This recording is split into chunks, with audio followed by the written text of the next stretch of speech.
सागर में मिलती धाराएं, हिंदी सबकी संगम है। शब्द नाद लिपि से भी आगे एक भरोसा अनुपम है। गंगा कावेरी की धारा साथ मिलाती हिंदी है। पूरब पश्चिम कमल पंखुरी सेतु बनाती हिंदी है।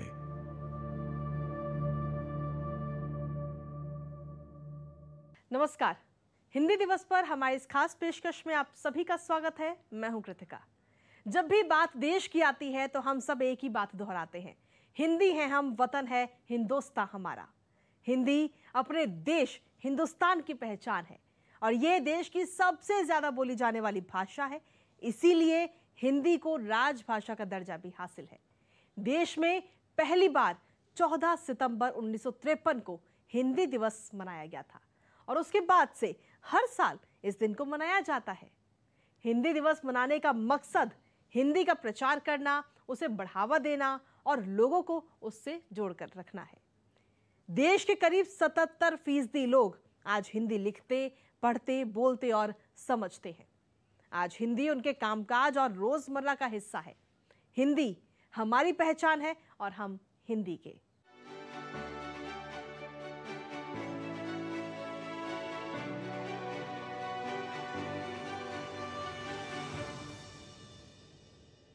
निज भाषा उन्नति अहे, सब उन्नति को मूल। बिन निज भाषा ज्ञान के मिटत ना हिय को सूल। विश्व की प्राचीन, समृद्ध और सरल भाषा होने के साथ साथ हिंदी हमारे हिंदुस्तान के माथे की बिंदी है, जो दुनिया भर में हमें सम्मान दिलाती है। हिंदी भाषा दुनिया में सबसे ज्यादा बोली जाने वाली तीसरी भाषा है और ये भाषा है हमारे सम्मान, हमारे स्वाभिमान और गर्व की। और इसके सम्मान में 4 चांद लगाने के लिए ही हम हर साल 14 सितंबर को हिंदी दिवस के रूप में मनाते हैं। मेरी मातृभाषा हिंदी नहीं है, मेरी मातृभाषा गुजराती है। लेकिन मैं कभी सोचता हूं कि अगर मुझे हिंदी भाषा बोलना न आता, समझना नहीं आता, तो मेरा क्या हुआ होता। मैं लोगों तक कैसे पहुंचता, मैं लोगों की बात कैसे समझता। और मुझे तो व्यक्तिगत रूप में भी इस भाषा की ताकत क्या होती है उसका भली भांति मुझे अंदाज है। हम जानते हैं हमारे गुजराती लोग हिंदी कैसी बोलते हैं, तो लोग मजाक भी उड़ाते हैं। लेकिन मैं जब बोलता था तो लोगों मानते मुझे पूछते थे, मोदी जी आप हिंदी भाषा सीखे कहां से, आप इतनी हिंदी अच्छी बोलते कैसे हैं। अब हम तो वही पढ़े जो सामान्य रूप से पढ़ने को मिलता है, थोड़ा स्कूल में पढ़ाया जाता, उससे ज्यादा नहीं। लेकिन मुझे चाय बेचते बेचते सीखने का अवसर मिल गया। हमारे देश में हिंदी भाषा का आंदोलन किस लोगों ने चलाया? ज्यादातर हिंदी भाषा का आंदोलन उन लोगों ने चलाया है जिनकी मातृभाषा हिंदी नहीं थी। सुभाष चंद्र बोस हो, लोकमान्य तिलक हो, महात्मा गांधी हो, काका साहब कालेलकर हो, राजगोपालाचार्य हो, सबने, यानी जिनकी मातृभाषा हिंदी नहीं थी, उनको हिंदी भाषा के लिए, उसके संरक्षण और संवर्धन के लिए जो दीर्घ दृष्टि से उन्होंने काम किया था, यह हमें प्रेरणा देता है। भाषा में भी वो ताकत होती है जिस पीढ़ी से गुजरे, जिस इलाके से गुजरे, जिस हालात से गुजरे, वो अपने आप में समाहित करती है, वो अपने आप को पुरस्कृत करती रहती है, पुलकित करती रहती है। ये ताकत भाषा की होती है और इसलिए भाषा चैतन्य होती है।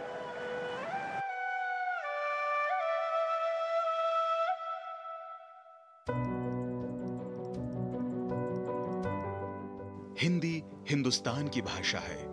हिंदी उन भाषाओं में शुमार है जो सबसे ज्यादा पढ़ी लिखी और बोली जाती है। हिंदी वो भाषा है जो संस्कृत, प्राकृत, पाली के सहज और सरलतम रूप में आम जनजीवन में घुली मिली हुई है। अनपढ़ से लेकर पढ़ा लिखा व्यक्ति भी हिंदी भाषा को आसानी से बोल समझ लेता है। दरअसल एक भाषा के रूप में हिंदी न सिर्फ भारत की पहचान है, बल्कि यह हमारे जीवन मूल्यों, संस्कृति और संस्कारों की सच्ची वाहक भी है।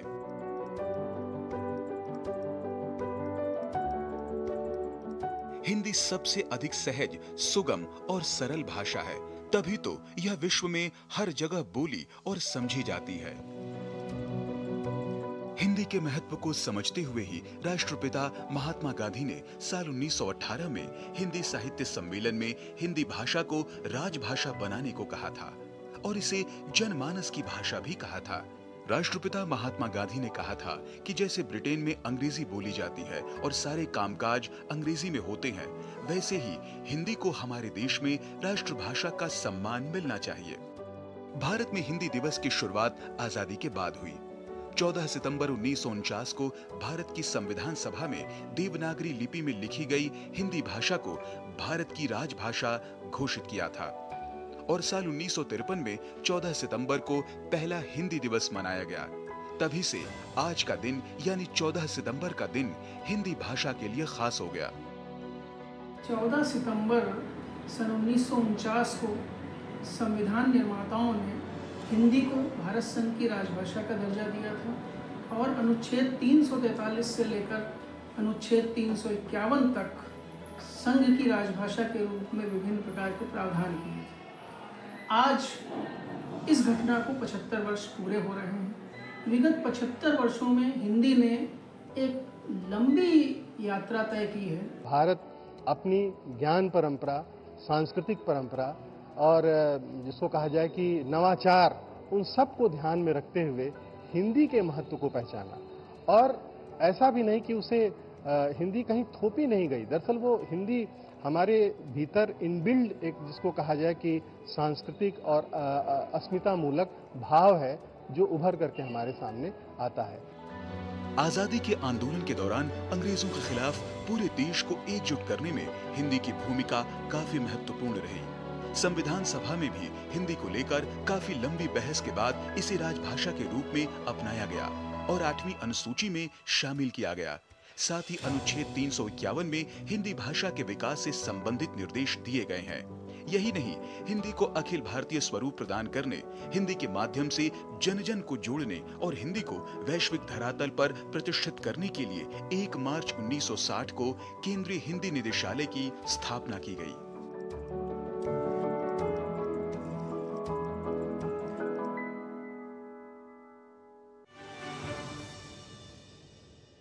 आज दुनिया भर में 100 करोड़ से ज्यादा लोग हिंदी बोल या समझ लेते हैं और इससे हिंदी अंतर्राष्ट्रीय स्तर पर अपनी एक नई पहचान बनाने में कामयाब हुई है।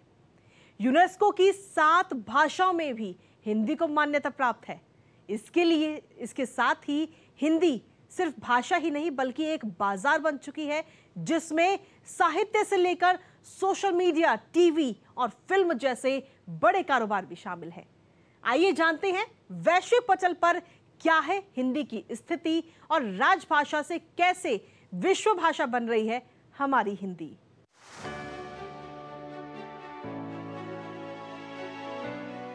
हिंदी वैश्विक स्तर पर देशों में भारतीय संस्कृति को जिंदा रखने के लिए मातृभाषा या मूल भाषा ही नहीं बल्कि प्राण भाषा भी है। हिंदी पूरी दुनिया में रह रहे भारतवासियों की सांस्कृतिक भाषा है जिसकी लंबी ऐतिहासिक परंपरा है और यही हिंदी भाषा की शक्ति है जो बोलियों के रूप में विश्व भर में विकसित हो रही है। आज हिंदी पहले से ज्यादा वैश्विक धरातल पर विस्तार कर रही है। विश्व के अनेक देशों में हिंदी के प्रति अनुराग और आत्मीय भाव का संचार हुआ है। दुनिया के करीब 200 से ज्यादा देशों में हिंदी ने अपनी पकड़ मजबूत की है। केवल इतना ही नहीं, आज विश्व के 150 से अधिक देशों के 600 से ज्यादा विश्वविद्यालयों में शिक्षण संस्थानों में हिंदी पाठ्यक्रम का संचालन किया जा रहा है। यूरोप, अमेरिका, ऑस्ट्रेलिया का शायद ही कोई स्तरीय विश्वविद्यालय हो जहां हिंदी में पठन पाठन की व्यवस्था नहीं हो। जर्मनी के 17 से ज्यादा विश्वविद्यालयों में आज हिंदी के स्वतंत्र विभाग हैं। हिंदी की जो भूमिका है वह संपूर्ण राष्ट्र को एक सिरे से दूसरे सिरे तक भावनात्मक रूप से जोड़ने वाली भाषा है। यह भूमिका, उसकी यह ऐतिहासिक भूमिका सभी लोगों ने स्वीकार की है। अहिंदी भाषी प्रदेश से आने वाले महात्मा गांधी, उनके पहले दयानंद, सरस्वती जैसे विद्वानों ने, जैसे विचारकों ने, राजनेताओं ने, अपने समय के अग्रणी महापुरुषों ने हिंदी की राष्ट्रीय महत्ता को स्वीकार किया है। इतना ही नहीं, आज विश्व के कई देशों में हिंदी के संस्करण प्रकाशित हो रहे हैं, जो वैश्विक स्तर पर हिंदी की समृद्धि का प्रकाश फैला रही हैं। भारत के साथ ही Suriname, Fiji, Trinidad, Guyana, Mauritius, Thailand और सिंगापुर में भी हिंदी वहां की राजभाषा या सह राजभाषा के रूप में मान्यता प्राप्त कर चुकी है। इतना ही नहीं, अबू धाबी में भी हिंदी को तीसरी आधिकारिक भाषा की मान्यता मिल चुकी है। हिंदी के बढ़ते वैश्विक रूप से प्रभावित होकर विश्व की अनेक बहुराष्ट्रीय कंपनियां, वैश्विक संगठन, कई देशों के दूतावास और उपक्रम अपनी वेबसाइट को हिंदी में तैयार करवाने लगे हैं।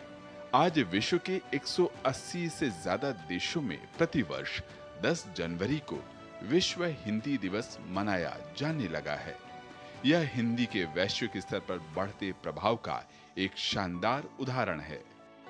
विगत 75 वर्षों में हमने ये पाया है कि हिंदी का प्रयोग लगातार बढ़ा है। हिंदी में विदेशी शब्दों, विशेषकर अंग्रेजी के शब्दों का प्रयोग लगातार घटा है और आम जनमन में हिंदी की स्वीकार्यता लगातार बढ़ती जा रही है। यही नहीं, आप देखें कि यूनिकोड के आने के बाद कंप्यूटर में और मोबाइल में हिंदी का प्रयोग बढ़ा है। इंटरनेट पर हिंदी की बहुत सी वेबसाइटें लगातार जुड़ती चली जा रही हैं। ब्लॉग, सोशल मीडिया के संदेश आदि माध्यमों से हिंदी में अपनी बात दुनिया तक पहुंचाने की लोगों की सोच बढ़ी है। कोर लैंग्वेज बार की 10 प्रमुख भाषाओं में हिंदी को भी स्थान प्राप्त हुआ है। अंतर्राष्ट्रीय स्तर पर हिंदी के विकास और विश्व हिंदी सम्मेलनों के संस्थागत आयोजनों हेतु 11 फरवरी 2008 को मॉरिशस में विश्व हिंदी सचिवालय की स्थापना की गई। दिसंबर 2016 में विश्व आर्थिक मंच ने 10 सर्वाधिक शक्तिशाली भाषाओं को स्थान दिया, जिसमें से हिंदी भी एक है। अंग्रेजी और चीन की मंदारियन के बाद सबसे अधिक बोली जाने वाली भाषा है हिंदी। यही वजह है कि यूनेस्को की 7 भाषाओं में हिंदी को भी स्थान प्राप्त है, जो हम सभी के लिए गौरव का विषय है।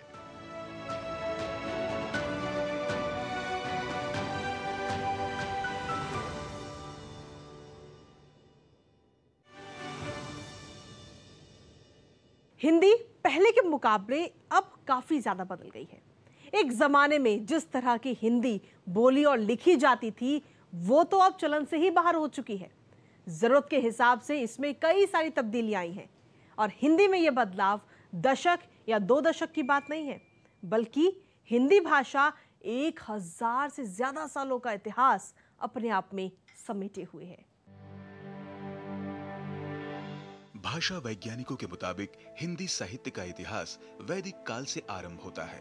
हालांकि समय समय पर इसका नाम बदलता रहा, कभी वैदिक, कभी संस्कृत, कभी प्रकृत, कभी अपभ्रंश और अब हिंदी। हिंदी भाषा के उद्भव और विकास की प्रचलित धारणाओं के मुताबिक प्राकृत की अंतिम अपभ्रंश अवस्था से ही हिंदी का उद्भव माना जाता है। इसे विद्यापति ने देसी भाषा कहा। हिंदी साहित्य का आरंभ 8वीं शताब्दी से माना जाता है। बौद्ध धर्म की एक शाखा वज्रयान के सिद्धों ने जनता के बीच उस समय की लोक भाषा में अपने मत का प्रचार किया। हिंदी का प्राचीन साहित्य इन्हीं सिद्धों ने पुरानी हिंदी में लिखा। इसके बाद नाथपंथी साधुओं ने बौद्ध, शांकर, तंत्र, योग और शैव मतों को मिलाकर नया पंथ चलाया। इन्होंने लोक प्रचलित पुरानी हिंदी में अनेक धार्मिक ग्रंथ की रचना की। इसके बाद जैनियों की रचनाएं भी मिलती हैं। इसी काल में अब्दुल रहमान का काव्य संदेश रासक भी लिखा गया, जिसमें परवर्ती बोलचाल के निकट की भाषा मिलती है। 11वीं सदी में देसी भाषा हिंदी का रूप साफ हुआ। इस काल में राजाओं के संरक्षण में चारणों और भाटों ने रासों के रूप में प्रचलित वीर गाथा लिखी। इसी दौरान मैथिल कोकिल विद्यापति हुए, जिनकी पदावली में मानवीय सौंदर्य और प्रेम की अनुपम व्यंजना मिलती है। अमीर खुसरो का भी यही समय है। इन्होंने ठेठ खड़ी बोली में अनेक पहेलियां, मुकरियां और दो सखुन की रचना की। इनके गीतों, दोहों की भाषा ब्रज भाषा है। 13वीं सदी में धर्म के क्षेत्र में फैले अंधविश्वास तोड़ने के लिए भक्ति आंदोलन के रूप में भारत व्यापी सांस्कृतिक आंदोलन शुरू हुआ, जिसने सामाजिक और वैयक्तिक मूल्यों की स्थापना की। इसी तरह विभिन्न मतों का आधार लेकर हिंदी में निर्गुण और सगुण नाम से भक्ति काव्य की दो शाखाएं साथ साथ चली। इस दौरान कई बड़े ग्रंथों की रचना हुई। 18वीं सदी के आसपास हिंदी कविता में नया मोड़ आया, जो रीतिकाल के नाम से मशहूर हुआ। इसे तात्कालिक दरबारी संस्कृति और संस्कृत साहित्य से बढ़ावा मिला। तो वहीं आधुनिक काल यानी 19वीं सदी में भारतीयों का यूरोपीय संस्कृति से संपर्क हुआ। नए युग के साहित्य की प्रमुख संभावनाएं खड़ी बोली गद्य में भी थी, इसलिए इसे गद्य युग भी कहा गया। हिंदी का प्राचीन गद्य राजस्थानी, मैथिली और ब्रज भाषा में मिलता है। खड़ी बोली की परंपरा प्राचीन है। अमीर खुसरो से लेकर मध्यकालीन भूषण तक के काव्य में इसके उदाहरण हैं। हिंदी अपने अनेक रूपों में हमें दिखाई देती है। इस लिहाज से देखा जाए तो हिंदी का कोई एक रूप नहीं नजर आता है। अगर वो संपर्क भाषा के रूप में है तो कहीं पर वो माध्यम भाषा के रूप में है, कहीं वह क्षेत्रीय बोलियों या भाषाओं के साथ मिल करके उनके फोनेटिक जो टोन है उसके साथ मिल करके वो खड़ी होती है।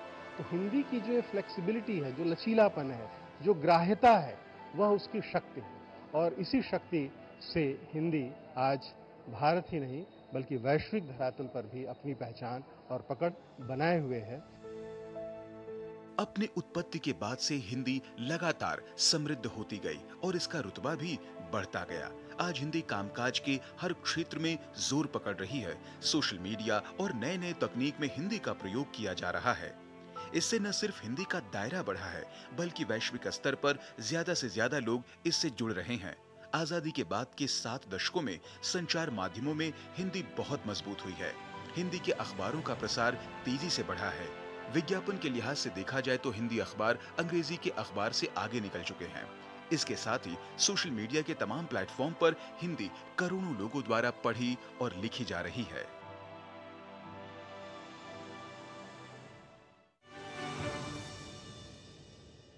बीते कुछ दशकों में भारत और दुनिया में हिंदी को लेकर लोग संजीदा हुए हैं। आज हिंदी पूरी दुनिया में बोली जाने वाली चौथी बड़ी भाषा है और बावजूद इसके हिंदी बदलते समाज के संवाद की भाषा अभी तक नहीं बन पाई।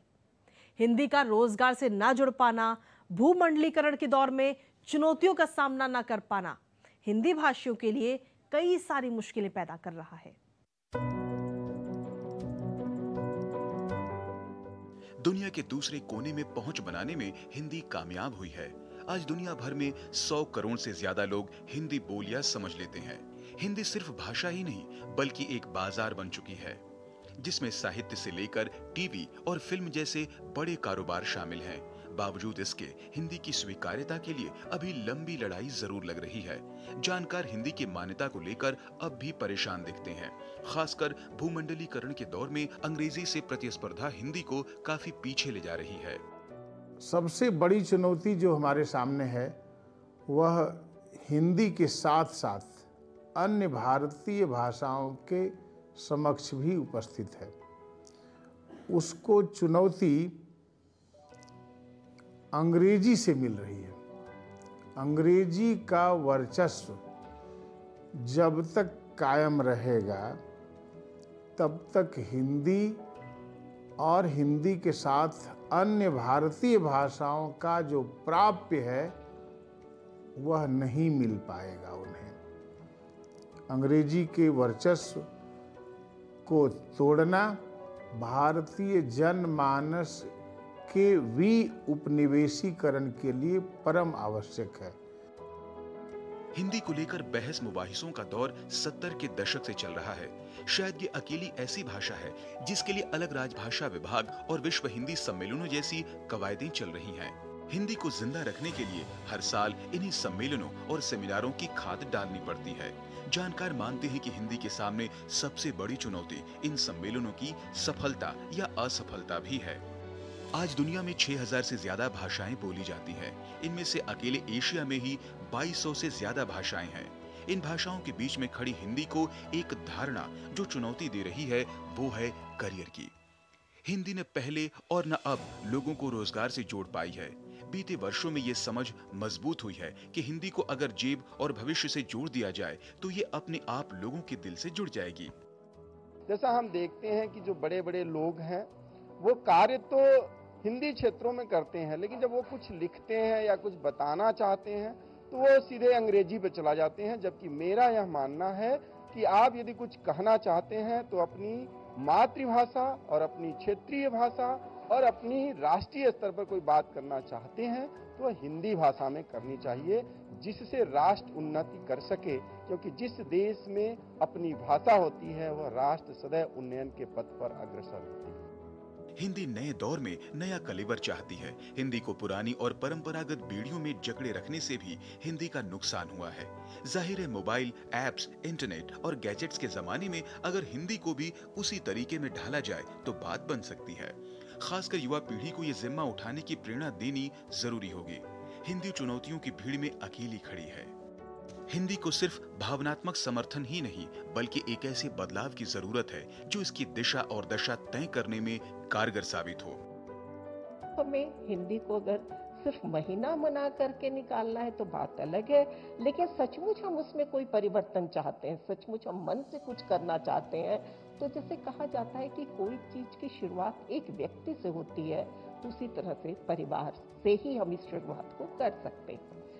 हम इसके आश्रय बैठे रहें कि सरकार आएगी और सब कुछ कर देगी, तो ये बहुत मुश्किल है।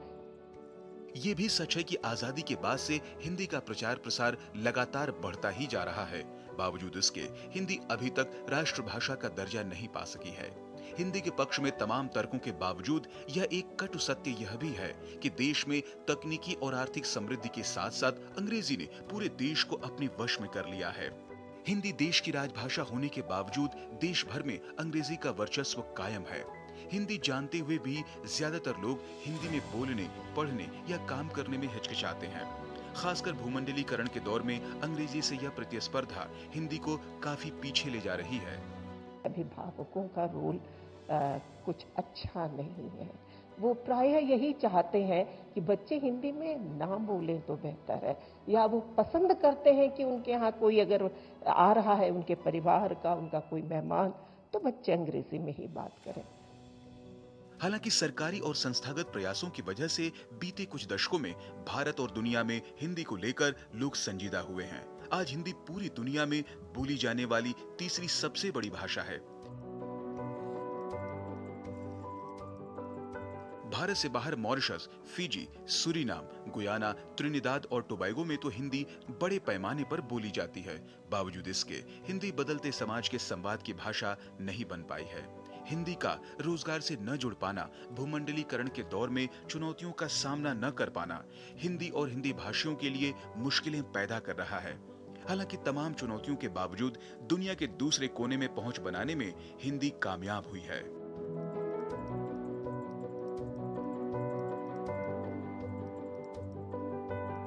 सरकार ने एक महत्वपूर्ण कदम उठाते हुए नई शिक्षा नीति 2020 में 5वीं कक्षा तक अनिवार्य रूप से मातृभाषा एवं स्थानीय भाषा में शिक्षा देने का प्रावधान किया है। इस तरह इसके जरिए हिंदी और क्षेत्रीय भाषाओं के बीच सौहार्द स्थापित करने का एक अच्छा प्रयास किया गया है। हिंदी को इस नीति से काफी बढ़ावा मिलने की उम्मीद है।